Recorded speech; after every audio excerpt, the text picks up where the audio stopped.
ครับวันนี้อยู่กับผม VR มงนะครับวันนี้เราจะมาแข่งกินมาม่ากันนะครับเราจะมาแข่งกินว่าใครจะกินได้เยอะแล้วก็ใครจะกินหมดไวกว่ากันนะครับนี่ก็คือมาม่าของยี่ห้อ โค เกา ตร หลี เผ็ดเลยครับทุกคนนี่ครับ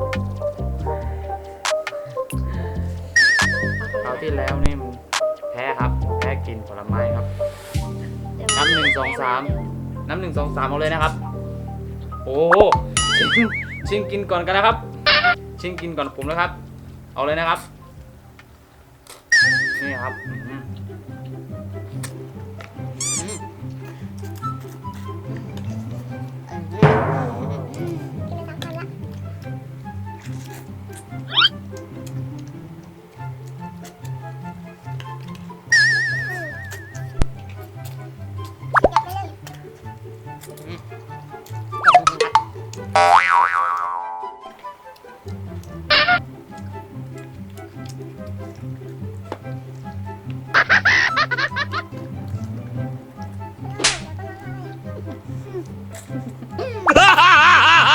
ไม่ได้แดกกูหรอก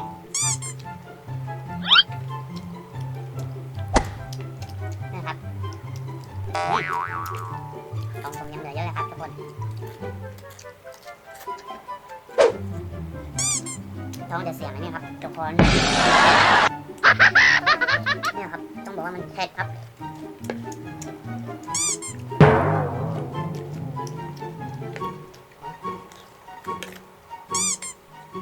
บ้านี่ขจัดไป3แล้วเหรอ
กิน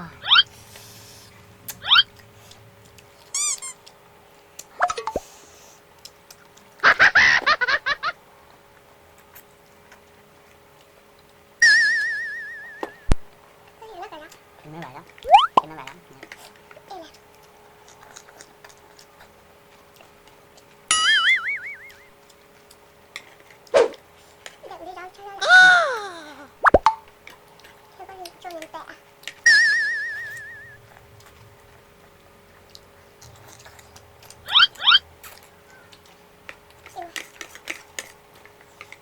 อิ่มกับแพ้ไปซะ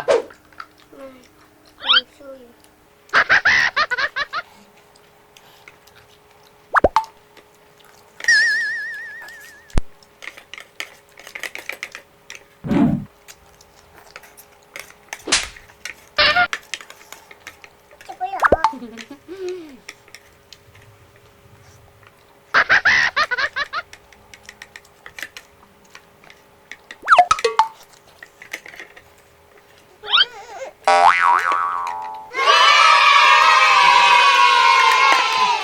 นี่ผมชนะนะครับผมชนะแล้วครับทุกคนแต่ว่ามันโคตรเผ็ดอะครับทุกคน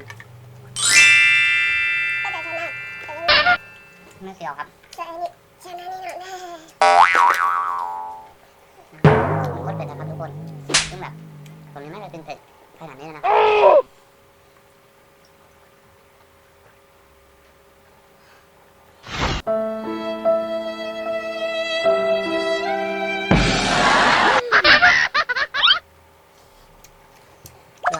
ปากแดงนะครับทุกคน โอเคครับสำหรับคลิปนี้ก็ไม่มีอะไรมากครับ ถ้าชอบใจคลิปนี้ก็อย่าลืมกดไลค์แต่ที่สำคัญนะครับ กด Subscribe ที่ช่อง VR มงด้วยนะครับ แล้วพบกันในคลิปต่อไปครับผมสำหรับวันนี้เราสองคนลาไปก่อนสวัสดีครับ